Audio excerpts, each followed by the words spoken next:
हाल ही के दिनों में भारी ओलावृष्टि और बर्फबारी के कारण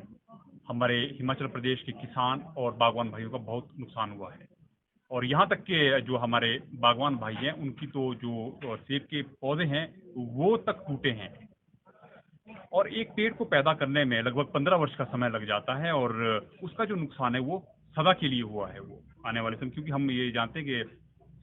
एक पौधे की उम्र जो है कम से कम 60 और 70 वर्ष तक रहती है। तो अगर वो 15-20 साल का किसी का पौधा है और वो 50 भी साल अभी और उस पौधे ने अगर जीना था और वो प्रोडक्शन देना था, तो वो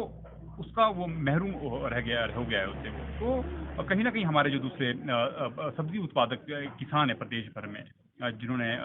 सब्जियां बीजी थी और उनकी सब्जियां जो है खेतों में ही नष्ट हो गई है। तो किसान और बागवान भाइयों का जो नुकसान भारी बारिश और बर्फबारी के कारण हुआ है, प्रदेश सरकार से मेरा अनुरोध है कि वो एक कमेटी का गठन करें और उस कमेटी में कम से कम किसानों और बागवान संगठनों से जुड़े हुए जो पदाधिकारी हैं वो भी उस कमेटी का हिस्सा हो। वो इसलिए हिस्सा हो कि सरकार तो अपने हिसाब से रिपोर्ट सबमिट कर देगी और बाद में पता चलेगा कि मात्र जो है आपको उनके मुंह में जीरा वाली स्थिति का उन्होंने आंकलन किया और वो फिर किसान जो है फिर वो दिक्कत में आ जाएगा। मेरा ये मानना है कि कहीं ना कहीं सरकार को किसान और बागवान संगठनों से जुड़े हुए लोगों को भी उस कमेटी में शामिल करना चाहिए, ताकि जो है एक अच्छे तरीके से उसका आंकलन किया जाए नुकसान का। और जो नुकसान है वो मात्र खाना पूर्ति ना हो, बल्कि ये विषय को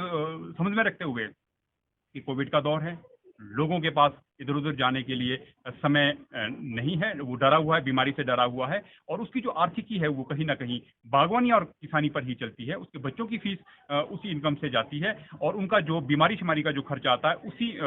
फसल से जाता है। अगर छोटा और मार्जिनल किसान है उसके लिए तो ये दिक्कत जो है बहुत बड़ी एक आफत है उसके पास। तो मेरा सरकार से अनुरोध रहेगा कि आप एक अच्छी कमेटी का गठन करें और हर एक खेत में भेजें। ऐसा नहीं है कि आप सड़क में जाकर जो दूर से आंकलन कर लें। एक एक खेत का वो मुआयना करें, एक एक बगीचे का मुआयना करें। जिस हद का उनका नुकसान हुआ है उसकी पूर्ति उसी हिसाब से की जाए, ताकि उसके अपनी किसानी और बागवानी से आने वाले समय में मन ना टूटे, दोबारा से वो जो है मॉरल बूस्ट करके